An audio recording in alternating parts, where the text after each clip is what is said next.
Buenos días a todos. Mi nombre es Angie Castro. El día de hoy les voy a hablar sobre la neurociencia. La neurociencia es aquella que se encarga de estudiar todas las funciones nerviosas que tiene nuestro cerebro. Ahora, ¿cómo influye la neurociencia en la educación? Pues aunque no lo crean, está estrechamente relacionado junto con lo emocional y la memoria. ¿Por qué?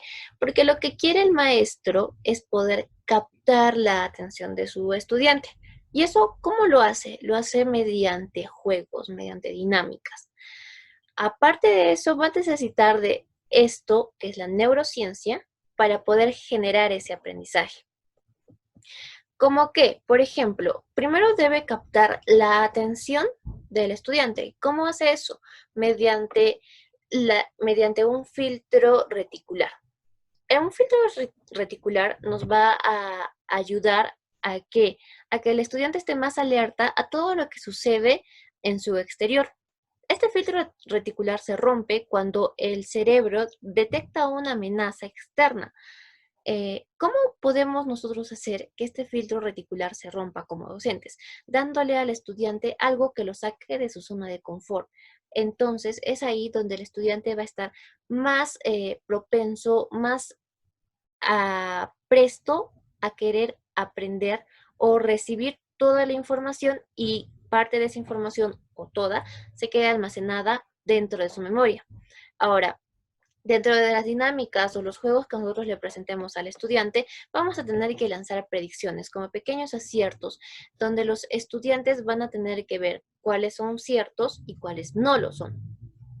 Cuando el estudiante comience a ver dentro de estas predicciones si algunas que él dio fueron ciertas y algunas fueron negativas, pues va a generar dopamina, ¿sí? Nosotros con las predicciones y los aciertos de ellos vamos a generar un estímulo de recompensa. La recompensa que el cerebro va a recibir es la dopamina, ¿sí? La dopamina es la recompensa del cerebro. Cada vez que el cerebro logra conseguir algo, la recompensa que él recibe es esto, dopamina, para poder generar el conocimiento, o bueno, el aprender o entender las cosas. Una vez que nosotros mezclamos estas dos, tanto cuando rompemos el filtro reticular y la dopamina, ¿qué es lo que vamos a generar en nuestro estudiante? Vamos a generar de que su lado mm, artístico, su lado creativo, se encienda y de esa forma pueda dar respuesta a estas predicciones que nosotros le damos. Primero, una forma de poder generar este aprendizaje con la neurociencia es hacer, bueno, actividades físicas que ejerciten también nuestro cerebro y pueda generar esa dopamina, que es el estímulo, la recompensa que va a recibir nuestro cerebro. Ahora, para ello, como lo mencioné hace un momento, se utiliza tanto lo físico como las artes. ¿Qué tipo de artes? La musical. Nosotros vamos a ver que si nosotros juntamos estas dos o empleamos una cada una por separado, vamos a generar atención y motivación en el estudiante, que es lo que se quiere para poder llamar su atención. Una vez que el estudiante está motivado, está más propenso a poder recibir toda la información que se le está dando y aprender cosas nuevas. Ahora, la neuroplasticia cerebral, ¿qué es lo que hace? Lleva todo esto, todos estos saberes nuevos ya conocidos, los lleva hacia el neocórtex. ¿Qué cosa es el neurocórtex? Es el cerebro racional, ¿sí? El cerebro racional es aquel que se va a encargar de recibir y almacenar toda esa información. ¿Mediante qué? Mediante redes sinápticas, ¿sí? Estas redes sinápticas van a almacenar información dentro de nuestra memoria, pero a su vez también va a fusionar esa nueva información con información que él ya tenía anteriormente, que son los saberes previos. Una vez de que todo eso esté junto, ya mezclado, se va a ir hacia el hipocampo, que es donde nosotros almacenamos, tenemos la memoria. Ahora, tenemos los juegos lúdicos. Estos juegos lúdicos o juegos educativos o didácticos, como se les suele llamar en lo que es el área de educación, ¿para qué nos sirven? Para captar la atención del estudiante y también un clima emocional. Estos dos están muy estrechamente relacionados con la neurociencia, ¿sí? Al nosotros captar la atención del estudiante, estamos aplicando lo que se mencionó al inicio, que es romper con ese filtro reticular y generar esa dopamina.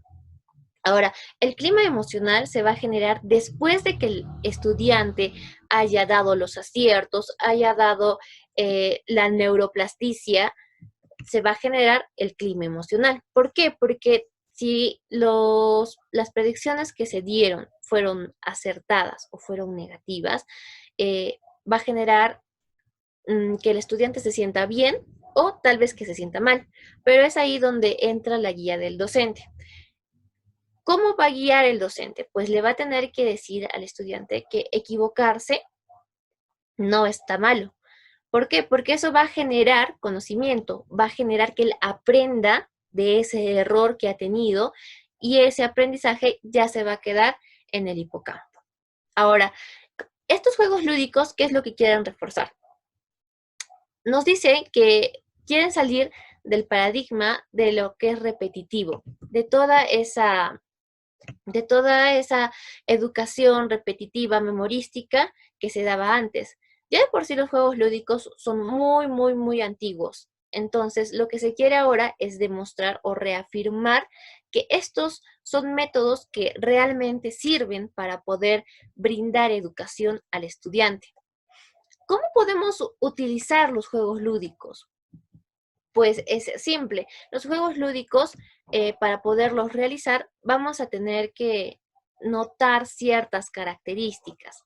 Estas características nos van a ayudar a que el estudiante se sienta mejor junto con su aprendizaje.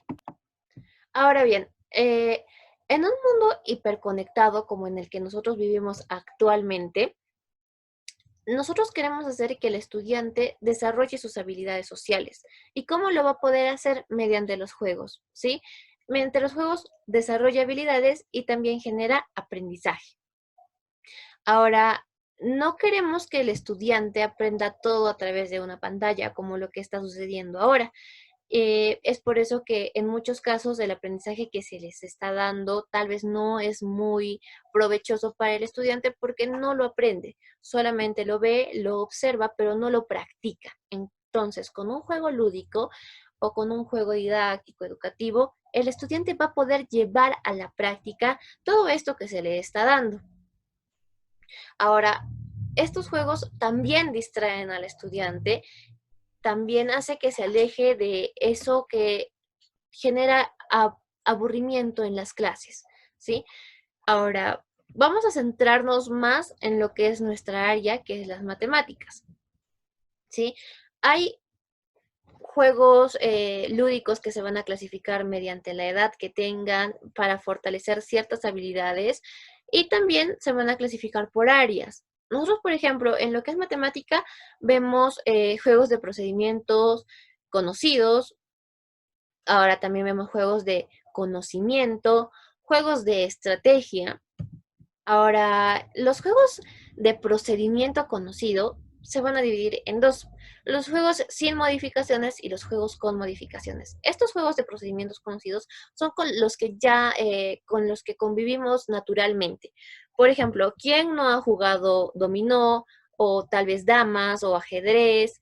Los paseitos, los caminitos o el mismo ludo.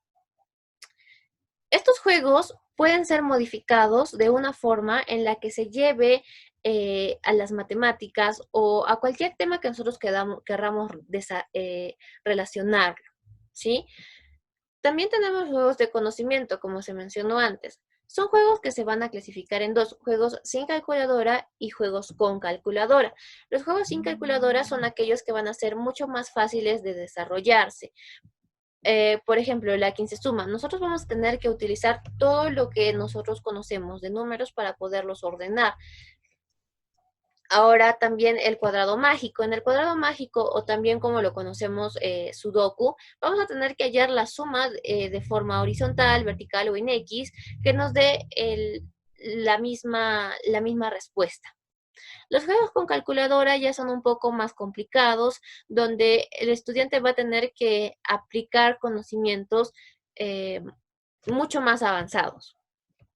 Y se pueden, como ven ahí, se pueden relacionar con un 3 en raya, con un atraviesa el panal o con un laberinto. Ahora, tenemos dentro de la matemática juegos algebraicos, ¿sí? Que son juegos básicamente para poder mover fichas resolviendo operaciones algebraicas. También tenemos los caminos que ya habíamos visto anteriormente, que son como especies de laberintos donde los estudiantes tienen que mover fichas para poder llegar de un lado a otro sin ser comidos. El tengo, donde se hacen preguntas si tienen un número al que se le suma otra cantidad y tienen la respuesta, ¿no? Ahora, los juegos geométricos. Estos juegos son más explorados por los niños cuando son infantes. Por ejemplo, el tangrama, ¿sí? Tenemos tangramas numéricos como el que nosotros estamos viendo ahora en la pantalla. También tenemos los políminos. Estos políminos, o también lo conocemos como Tetris, fortalecen el razonamiento lógico, donde tienen que encajar figuras. Y también tenemos los juegos de azar, probabilidad y combinatoria. Estos juegos son vistos más en estadística, donde el estudiante va a tener que hacer uso lógico y también ver la probabilidad de acertar en cada paso o movimiento que hace. Por ejemplo, ahí vemos lo que es el castillo, la escalera al cielo o llegada al cielo, un juego con dados. Y también tenemos los juegos de estrategia. Aquí también entrarían un poco los juegos de dados. ¿Por qué? Porque son juegos donde tú tienes que calcular los movimientos relacionándolos con las caras y la cantidad de marcas que tiene cada cara. Tenemos juegos, dentro de estos juegos de estrategia tenemos los juegos de alineación, juegos de bloqueo, juegos de captura, juegos de configuración, como podemos ver ahí. Los juegos de configuración a veces suelen ser los más favoritos porque nosotros utilizamos lo que es el razonamiento lógico para ver cómo